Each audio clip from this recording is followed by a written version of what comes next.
Swayam Prabha. Digital India. Educated India.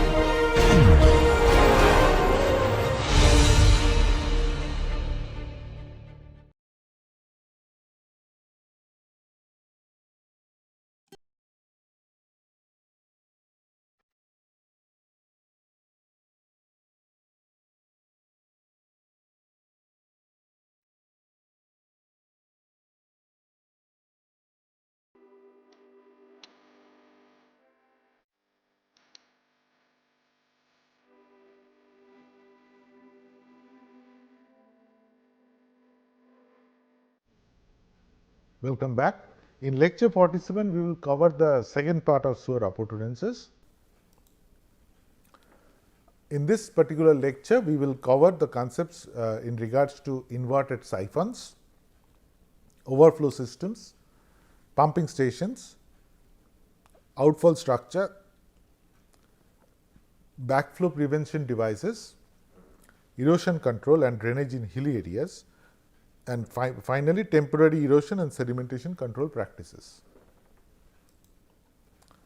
So, inverted siphons, this is another sewer appurtenance, like we have got culverts to allow passage of water, but sometimes the railway line is not that raised, or maybe there are certain other structures where it is at the level. That is where the water line or the drainage way has to pass below that particular railway line or maybe some other that kind of structure. So, that is where inverted siphons comes into play. So, inverted siphon is basically a depressed pipe. As you can see, this is the inlet, the water goes down, and this is the railway line at the top, which is at the ground level actually, and then again the water raises up, and then this is the outlet. And we also provide manholes at two sides, so that we can see that if some obstruction or something has happened, so that water is not passing. So, this is for inspection for that matters. So, as you understand, the line actually goes below the ground level, and it's primarily designed to carry storm water, and particularly used in case of railway lines and other structures. Sometimes it can go, if two channels, stormwater channels intersect in that particular case, or two channels intersect, then also we can also use a inverted, one of the channels can go below, right. So, this is where inverted siphons are used. So, normally as you understand, because it is lower than the normal level, so it is always full. Even if there is no new flow, this inverted siphon remains full. This is the first thing. And since it is below the hydraulic grade line of that, in that particular area, that means this is the normal hydraulic gradient is along that particular sewer line that we are actually talking about. So, this is the normal hydraulic grade line. So, it is below that normal hydraulic grade line, and that is why pressure is greater than the atmospheric pressure in this particular line. And it above level over here, in the normal line, it maintains gravity flow, which is because it is along the hydraulic gravity line. And usually we can go with single line like this one, or we can actually have double barrel or a single barrel system. Usually two barrels are recommended. In case one gets stuck, the other still is operated. And we also need to have, in case suppose it is a single barrel line, then we need to have a cleaning and need to have a bypass, so that cleaning could be taken up, and at the same time the flow can also happen. And usually what we do is we try to give adequate head, so that the friction losses and the self cleansing velocity in that siphon could be taken care of. That means because we are going down, that means there are friction, because it's for this particular section there will be frictional loss, that has to be considered, plus self cleansing velocity is also has to be maintained in this particular section. So, there has to be adequate head in the pipeline, so that the water goes down and again comes up. And to facilitate that, usually the rising portion of the siphon is actually made less steep, and that also prevents the deposition. That means the sedimentation will not happen over there. So, the pipe diameter remains same all throughout, and there are also no bends in that siphon. So, these are the basic design considerations that we have to for siphons and all. And the only thing is, that means the slope of the entry, that means if the slope is like this, when it goes up, the slope is much flatter. So that's the one of the difference. That is one consideration that we have to for siphons, and the other is the diameter, no change in direction, no change in this diameter, and we have to make sure that we are creating adequate head so that this excess distance or friction resulting from this particular siphon as well as the self cleansing velocity for along this channel is adequate. So, next we will talk about overflow systems. We have talked about weeds in previous lecture. We have mentioned weeds, but we have not shown you what weeds are. And overflow system are an alternative to weeds. As you can see in this particular image or in this particular figure. So, this is a swell line. So, this is the storm and sanitary flow, maybe this is a combined swell, and this goes towards the outfall. That means where the sewer is actually leading into a water body or maybe even land as well. So, but we want to treat the sewage, right? But we cannot treat the entire sewage particularly during rainy season because it is a combined flow. It is impossible to treat this entire flow. But because of cost issues and because the capacity of the tank and so on, and but during dry weather flow the volume may be adequate, which is enough. The volume is adequate enough to be treated, right? So there is adequate volume to be treated as well as it is not too much, right? So what happens is we design the system in such way so that normally the water will flow like this. If excess water comes, the excess water will flow into this particular direction. So that means that's why it's called a overflow system. And why it is overflow? Like you can see in this section design, normally the flow is still this level. So in this channel the water will flow and it will go to the sewage treatment plant. In case there is excess, that means more amount of water comes in, this entire area gets filled and the water now travels through this pipeline or this sewer line and goes to the outfall and then is disposed of. So, stormwater overflow separates sewage flows from a channel or pipe to divert the sewage flows to treatment plants. That is the reason mostly we have it, but sometimes there could be other reasons as well. And in case of combined sewage systems, overflow systems to divert heavy storm water flow during wet seasons to disposal without treatment. So, that is the primary purpose of overflow system. One alternative design for this overflow system is a leaping weir, and we have also discussed about this earlier. This is that weir that we are talking about, right? And this is the storm and this combined flow that goes like that. So, normally when the level of flow is until this, the water flows along the edge of that weir into this particular channel, and this is the dry weather flow and this is the sanitary sewer, and this sewer line actually goes into the treatment plant.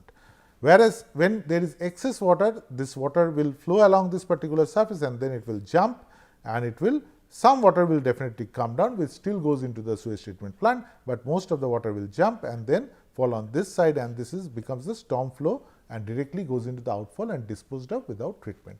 So, leaping weir is a gap in the invert of a sewer through which DWF or dry weather flow or sewage falls normally. So, this is that gap through which sewage falls normally, and this is the dry weather flow which goes into the treatment plant.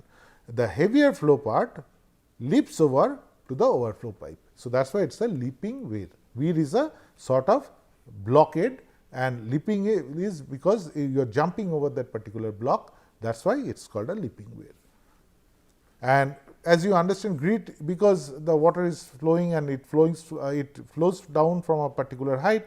So, usually we find deposits of grit in this low flow channel. So, in this channel we will find some deposition happens which has to be cleaned eventually. So, then comes the pumping stations. So, these are other this has to be there in any kind of stormwater or a sewer or a stormwater sewer or a normal sewer, or even for canals or drainage channels, we may need to have pumping stations. Now, the basic principles remain same. We have already discussed pumping stations earlier in water supply, and also after that we have discussed about location and other issues. So, in case of sewerage network as well. So, this pumping station design and all remains more or less same.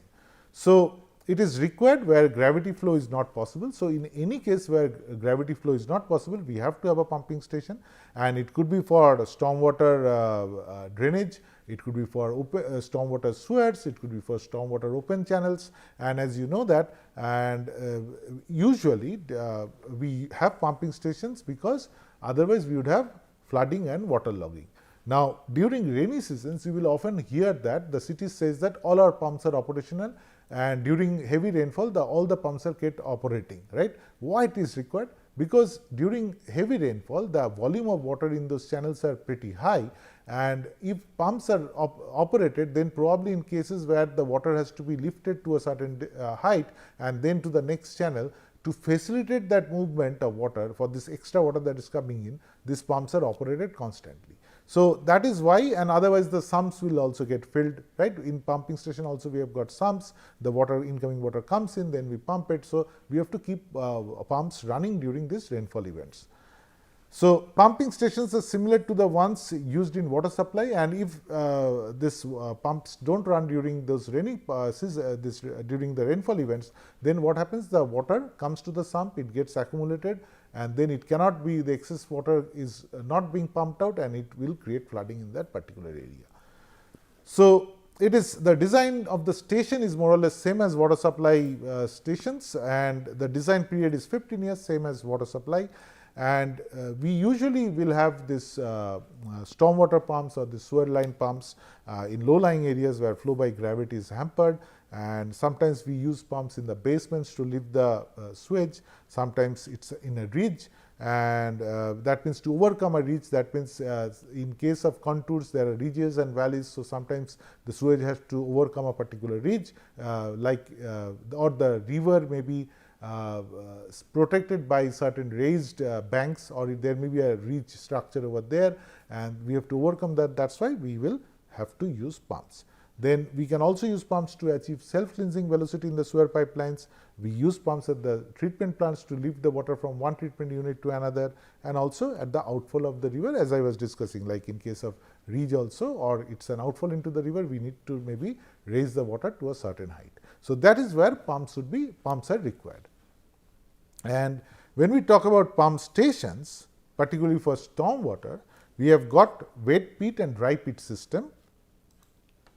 Now, this is the design of a wet pit system, where this is the inlet, and this is the of course, the bar screens through which you can screen the kind of garbage that is coming, that sewage that is coming in, maybe the garbage part could be trapped over here, and then the water actually goes into the next section, where we have this grating through which water comes in, and then this is a sump, and you can see that this is that system where we have a vertical pump which is put inside this particular sump, and the motor is actually kept at a upper level, but the pump suction pipe is put into this sump, and then we are actually pumping the water out, and then this is the outlet through which the water goes into the main pipeline or the sewer pipeline, which takes the water to the outfall, right. So, pump is submerged underwater, connected with a drive shaft to an overhead electrical motor. So, the motor is out, but everything else is inside. So, that is why it is called the pump is inside that particular sump, and only the drive shaft of that motor that drives that. If it is a centrifugal pumps, as you remember, there is this impeller which rotates. So, all those things are inside the sump. So, only thing is the shaft which connects it to the motor, that is above the water, and it's sometimes submerged pump is directly coupled with a submersible motor. So, that is also possible. There could be submersible pumps as well, and usually we have a trash screen at the entrance of the wet pit to prevent entry of large debris, because the pump is also in that particular sump, it will get clogged, and we use steel bar screens for that particular purpose. So, this is more or less a basic typical design of a wet pit system. And similarly, we have got a dry pit system. As you can understand, the pump is outside the particular this water sump. So, over in this particular system, we use a horizontal centrifugal pump is installed on the floor of the dry pit, with its suction pipe connected to the sump and outlet at desired outfall point.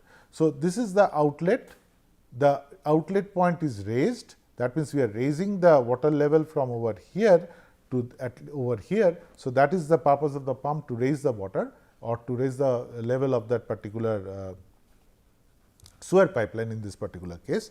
So, we have the motor installed over here. So, this is a dry pit, and this this is a suction line. So, this is the pump, and over here this is that particular sump, which is a separate chamber which is outside. So, we are just putting we are using the suction of that particular pump to suck in the water from that particular sump, and then pump it upwards and then dispose it into that outfall line via outfall chamber, and that this entire area is not filled with water, and this is a dry area, and that is why it is called a dry pit system.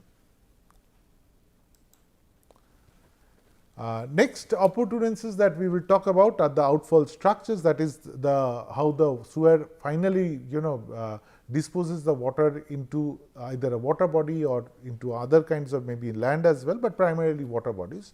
And as you see that this is the height of that flow y, that is that sewer that comes over that area, and it could be either via stormwater conduit or it could be via a channel. So, this is a section of the stormwater channel. So, the height of that stormwater in that channel is y. So, if this channel directly falls into the water body over here, and it falls along this particular bank of that particular river, so there would be definitely erosion over time. So, to prevent erosion, we usually give some sort of protection, and usually that is through some large boulders or stones, and this is provided at the side of the banks of that particular water body, and we extend that a little bit inside the channel as well, so that it does not erode that particular surface. So, in this case, the stone pitching, like the arrangement of stones, is 5 times of the depth of the stormwater channel or conduit.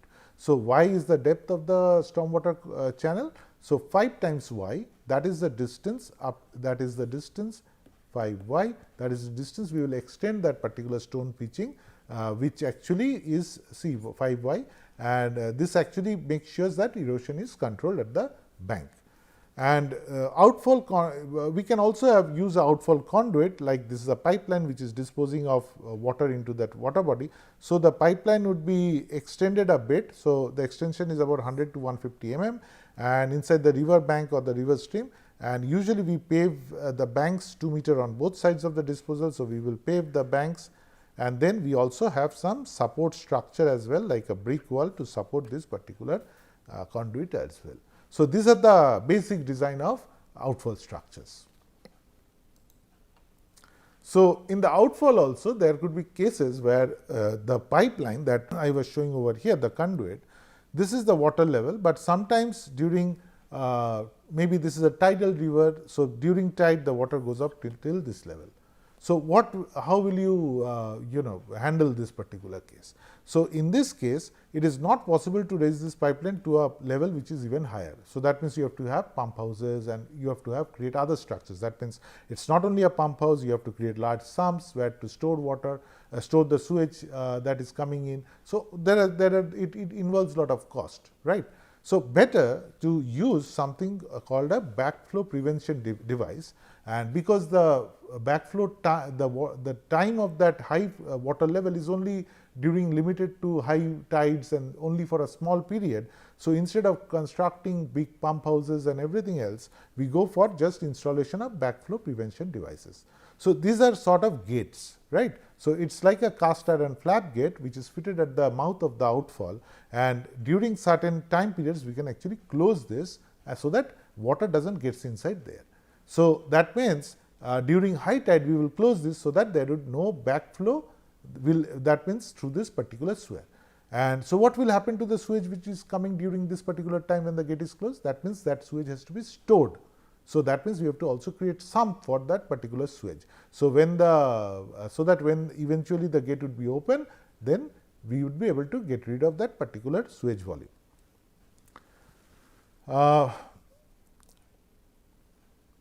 So, sometimes when the sewage network or the stormwater drainage network experiences backflow, we install a backflow prevention device, and particularly for flood water or tidal water and levels in the, so this, when these levels are higher compared to the water level in the pipe or drain, then backflow happens, and these flap gates and mechanically operated gates are used, and this actually reduces inflow of coastal sediments, sands in case of tidal drains, reduces saltwater intrusion, reduces frequency or severity of backwater flooding. So, all this could be taken care of using this kind of devices. So, what are these devices made of? As I was saying, it could be made of cast iron, it could be made of HDP, high density polyethylene. So, these are called flap gates, and we can use rubber or steel as well, and it could be available in round, square, rectangular opening in various sizes. So, there are various ways to actually operate them. This could be connected to electrical drive mechanism, so we can control it automatically just pressing some buttons, or it could be a key lock arrangement. That means manually we close it and we put in a lock and key, and we put in a lock in there so that it doesn't opens up. And but we need to make sure that there is adequate storage to avoid pumping arrangement. Otherwise, we have to again lift the sewage from a sump and then lift it, but we need to make sure there is storage at the back of this area, so that that excess sewage that is collected when this device is actually closed, that and eventually when this is opened, that actually goes out. So, that is how we would use a backflow prevention device in a sewerage network. Next, we come to erosion control and drainage in hilly areas. So, in hilly areas we experience a lot of erosion, and these are because of the terrain or because of the slope in the land. That is why we experience water moves in fast over it, and it actually takes away all the material on that particular surface, and that is why we experience erosion. So, in case of storm, the runoff gushes down the hill at very high velocities, causing erosion of soil along drains or slopes. So, how to prevent that? So, there could be different ways to prevent that. First of all, let us see that when this eroded sediments are actually taken down, it also creates other problems. That means, in the downstream channels where the water is taken down eventually, it will actually block those channels because of this sediment that comes down from the top, and that will also lead to floods.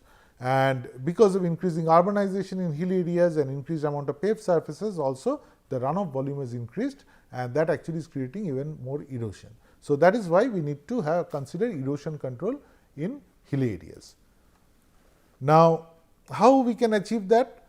First of all, we should have stormwater drains on both sides of the road, and also we should have cross drains at certain intervals. Cross drains means if a road winds up particular hill, and so we will have stormwater channels on both sides of the road. Water will come down along the road, particularly instead of coming down straight, it will come along the road, and also we will connect. Sometimes because of slope differences, the flow in one channel exceeds the another. So, instead what we will do, we will connect these two, if there are along a particular road, there are drainage channels on both sides. So, we will connect them at certain intervals, so that the flow levels, the height of the water in both the channels will become more or less similar.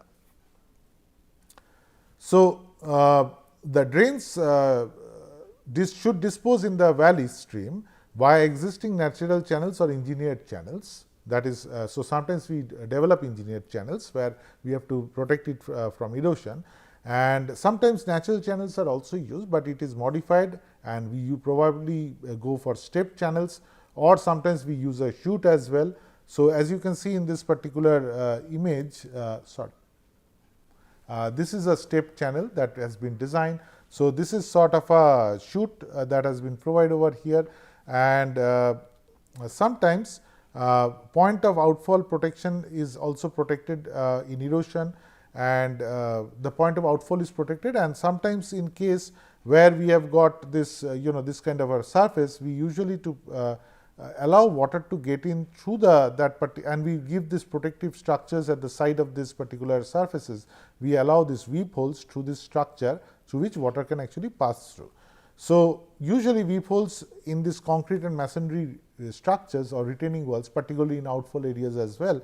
This could be a 1.5 meter to center, and size of this weep holes are around 100 to 150 millimeter, which is connected with PVC pipes at the back. So, we have got this kind of drainage channels. So, these are design channels, artificial ones, these are stepped natural channels maybe, and wherever they fall we have to give this kind of protection of or this retaining walls you will see all along the roads in hilly areas, and usually we provide weep holes so that water can pass through in between this, but through this particular walls. Why? Otherwise they would have to fall over it.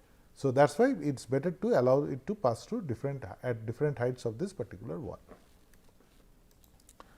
So, we also provide this intercepting drain. Suppose this is that the water is coming down from a hill and it is coming to this particular channel, and as it carries a lot of erosion. So, we want to prevent that to just block this particular channel, because this is the main channel connecting other parts of that particular area. So, if I block this, so it will create floods. So, instead we create this intercepting drains, and we also create dikes, so that some amount of water is trapped here, the sediment is trapped, most of the sediment is trapped here, and then only the water flows over this dike and then goes into the main channel.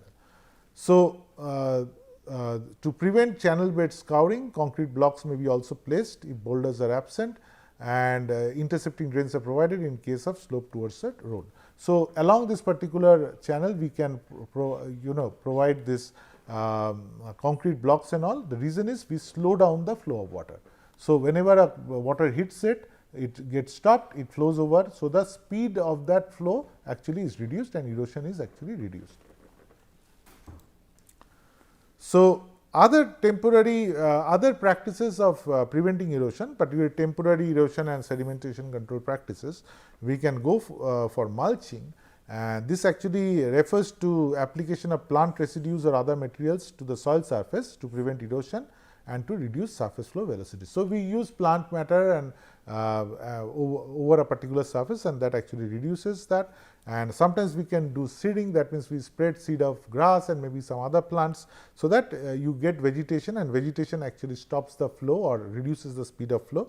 So, instead of mulching where we just put in vegetation from other area and put it over there to just prevent the water, we can also go for seeding as well, where we actually plant trees over there, and this could be either temporary where sites are idle for 15 days or more, or permanent where idle for 1 year or more. So, accordingly we can plan what kind of tree should be put over there, and selection of vegetable type depends on season, site conditions and also cost.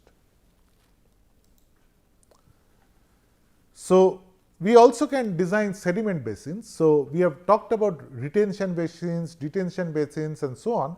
So, sedimentation basin could be also considered something as a detention basin, where we stop the water for a certain amount of time before we allow it to pass through, and because we are stopping the water, we are creating a ponding of that water. So, we allow it to settle for some time, and that means there will be sedimentation. So, sediment basins are specifically designed so that it prevents erosion. That means, we capture the sediment and we can dredge the sediment from that basin and we can again put it back. So, otherwise it would be carried through that this drainage channel.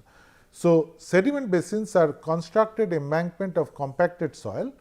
So, it is a natural, it is not a structure which is made of concrete or brick, it is a naturally made using compacted soil, and it detains sediment laden runoff to a certain time, and that means ponding of runoff happens and the sediments settle down. And to design this kind of sediment basins, we need to understand what should be the size of this particular basin or the capacity of this basin, then the total estimated sediment load that for which we have to design this basin. We have to understand how much sediment we can capture using this. The freeboard, that means how much amount of free space has to be there from the banks of this particular basin and the level of water, and then maintenance frequency and hydraulic capacity of the outlet structure. All these things needs to be considered when we design a sediment basin.